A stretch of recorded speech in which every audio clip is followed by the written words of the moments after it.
Paper चोर गद्दी छोड. दिल्ली महाराष्ट्रानंतर आता बिहारमध्ये विद्यार्थ्यांचं आंदोलन पेटले. सिवानमध्ये 10 राऊंड फायरिंग, 8 जिल्ह्यात दगडफेक, बंदला हिंसक वळण. नीट पेपर फुटी, केंद्रीय शिक्षण मंत्र्यांचा राजीनामा, लाठीचार्जच्या विरोधात पुकारलेला बिहार बंद आता हिंसक वळण घेत आहे. सिवानमध्ये आंदोलकांनी जोरदार दगडफेक केली आहे, पोलिसांवर हल्लाच केला आहे.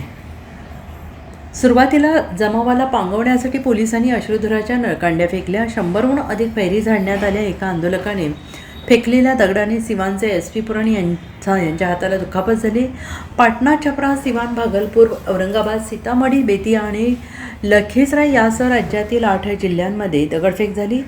तेजप्रताप यादव यांना ताब्यात घेण्यात आलेला आहे. दरम्यान छपरामध्ये विद्यार्थ्यांनी एका सरकारी इमारतीवर चढून आणि पोस्टर्स फाडून हिंसक आंदोलन केले. ते बॅरिकेड्स घेऊन पळून जाताना दिसले.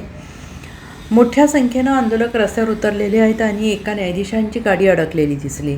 भागलपूरमध्येही अशांतता होती. दगडफेकीनंतर पोलिसांनी लाठीचार्ज केला. विद्यार्थी पोलिसांच्या वाहनावर विटा फेकताना दिसले.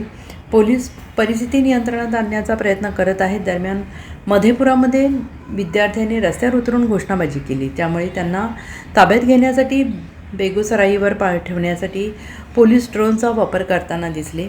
AISA आणि राष्ट्रीय युवा आंदोलन या विद्यार्थी संघटनांनी पुकारलेल्या बिहार बंदचा परिणाम आता जाणवू लागला आहे. पाटण्याच्या गांधी मैदानाजवळ मोठ्या संख्येनं विद्यार्थी जमले. आंदोलकांनी रामगुलाम चौकाजवळील एका मोबाईल टॉवरवर चढाई केली. तेजप्रताप यादव तिरंगा फडकवतानाही दिसले. त्यानंतर विद्यार्थी डाकबंगला चौकाच्या दिशेने निघाले. त्यांना बॅरिकेड्स लावून थांबवण्यात आले. त्यानंतर आंदोलकांनी दगडफेक सुरू केली. पोलीस आंदोलकांना सातत्यानं पिटाळून लावत आहेत. Bureau report, SBN Marathi.